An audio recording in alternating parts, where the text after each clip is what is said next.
Masa Gibran sih? Aduh. Gus Miftah ngaku belajar etika dari Gibran. Masa bukan belajar hinaan ya, bukan belajar makian, tapi belajar etika ya.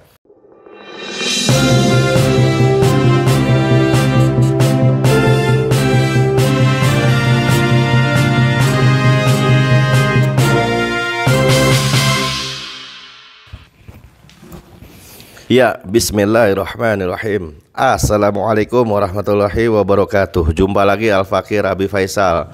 Pada kesempatan hari ini saudara, Selasa 10 Desember 2024. Bagaimana keadaan saudara semuanya dan keluarganya? Semoga sehat walafiat, mulia, barokah. Amin, Allahumma amin. Masih panjang umur perubahan, panjang umur perjuangan, gak mau berubah, gak mau berjuang. Apa kabar otak? Otak mana otak? Udah mundur kan? Udah mundur ya udahlah, udah terima aja. Reputasi hancur, reputasi hancur, udah terima aja. Popularitas hancur, udah terima aja, terima ya. Ini pakai petisi lagi, ada petisi tandingan. Wah, petisi tandingan apa pula? Macam mana pula kau Gus? Bukan Gus, Miftah, Taim. Kalau Gus mah Gus Nur.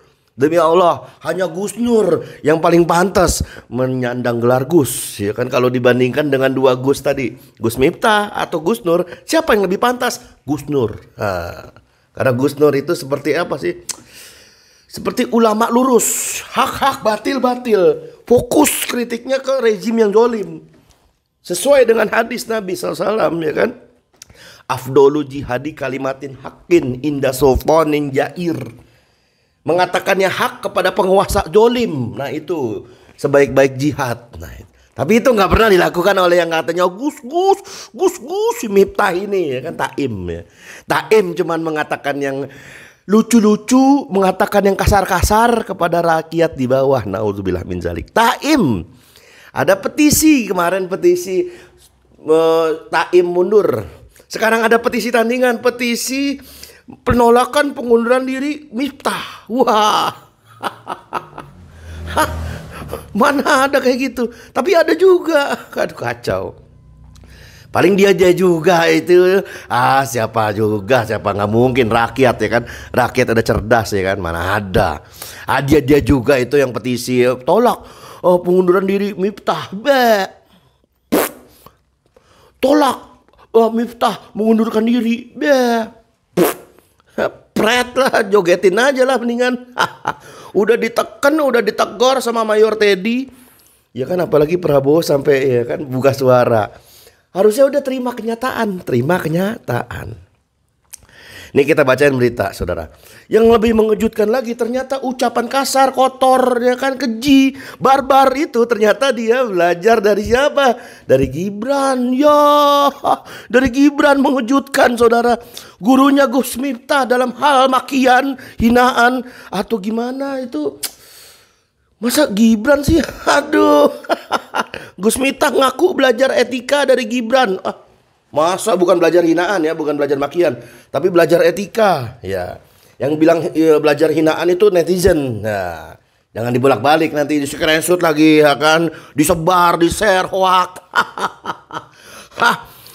Gus Miftah Taim ngaku belajar etika dari Gibran. Netizen mengaitkan bahwa pantas hinaannya mirip pupu papa. Iya, bacain ya, beritanya dikit aja. Nama Taim atau Miftah Maulana saat ini jadi topiknya. Hinaan yang dilontarkan Miftah tersebut membuat katanya ngaku-ngaku pendakwah ini, ya kan, dikuliti lagi oleh netizen. Waduh, ada akun namanya X, akun X namanya Didin Azhar pada 6 Desember mengunggah gambar tangkapan layar sebuah pemberitaan di mana Miftah secara terang-terangan ngaku dirinya belajar etika dari Gibran. Dari Gibran. Pantas, sontaklah warganet membandingkan hinaan yang dilontarkan oleh Gus Miftah, bukan Miftah lagi, dengan unggahan akun Fufu Fafa yang juga dinilai kerap menulis kata kasar. Nah, mayoritas publik percaya bahwa pemilik akun Fufu Fafa adalah Gibran. Tapi sehingga detik ini belum ada tindak lanjutnya. Benar gak ini Fufu Fafa adalah Gibran? Kata seorang pemilik akun di X, pantas aja ternyata Miftah apakah belajar etika dari Pupu Papa? Aduh. Miftah pernah bela Gibran ketika Gibran dikritik keras saat debat cawapres. Miftah kemudian pasang badan membela Gibran melalui unggahan Instagram. Saya belajar etika dari Bang Samsul Gibran Raka Buming, kata Miftah. Ngeri. Beda halnya dengan Hadratus Syekh Hasyim Asy'ari rahimahullah. Beliau itu pendiri Nahdlatul Ulama, itu berguru kepada ulama lurus, ulama yang kapasitas keilmuan, pemikiran, keimanan itu tinggi.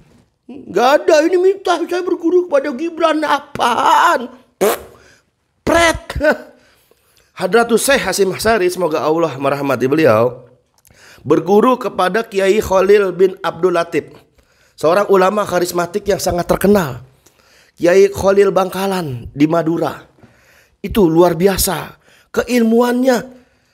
Bahkan saking luar biasa keilmuannya membawa keberkahan. Bisa melawan Inggris yang hari itu ada di Jawa Timur. Coba.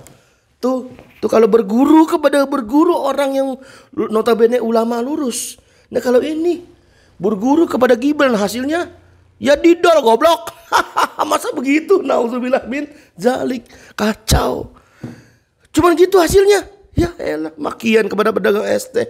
Nah kembali ke soal tadi ya. Masih seputar Hadratus Syekh Hasyim Asy'ari, semoga Allah merahmati beliau. Kemudian Hadratus Syekh Hasyim Asy'ari juga berguru kepada Syekh Yusuf An-Nabhani, yang juga kakek pendiri Hizbut Tahrir, Syekh Taqiyuddin An-Nabhani. Berguru tentang apa? Ilmu tasawuf, ilmu sufi dan lain sebagainya macamnya. Tidak hanya itu, ada lagi ulama terkenal yang pernah menjadi guru dari Syekh Hasyim Asy'ari, yaitu Syekh Mahfuz Al-Tarmasi. Kepadanya Kiai Haji Hasyim Asy'ari mengaji Sahih Bukhari, kitab hadis yang ditulis oleh Imam Bukhari, hingga mendapatkan ijazah untuk mengajarkannya. Ya kan, tidak ketinggalan pula ada Syekh Ahmad Khotib Al-Minangkabawi yang juga menjadi guru Syekh Ahmad Dahlan, pendiri Muhammadiyah. Luar biasa. Sekarang Miftah berguru kepada Gibran, ngaku-ngaku guru kepada Gibran. Pantas konslet cara mikirnya, kasar ucapannya, tidak layak. Apa yang keluar dari mulutnya itu, ilmu yang disampaikan bahkan di tablik-tablik akbar, di pengajian Persidia, hanyalah ilmu yang isinya angin semua. Kalau Al-Fakir lebih tepatnya kentut semua. Nah, isinya angin semua. Ilmu disampaikan angin semua. Pantaslah. Begitupun pencitraannya, lagu lama kaset kusut, ya kan. Jabatan sebagai utusan presiden bidang kerukunan agama tidak betul-betul diniatkan oleh Taim, ya kan, sebagai sarana mendekati rakyat, yang ada malah membuli rakyat. Nauzubillah.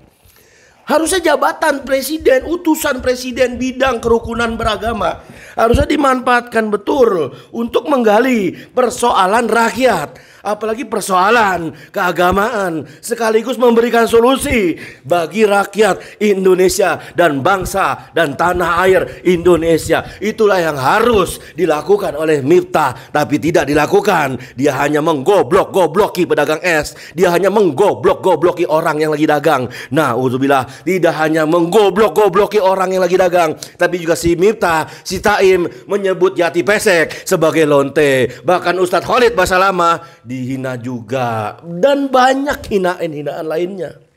Nauzubillah. Politik pencitraan begitulah. Hanyalah topeng. Yang penting udah ada karakter, pakai belangkon, pakai kacamata. Topeng, gitu kan. Nggak sesuai dengan SDM-nya. Nauzubillah min dzalik. Apalagi topeng bagi orang-orang yang katanya menjabat. Topeng, mana kebijakannya, mana tindakannya? Nol.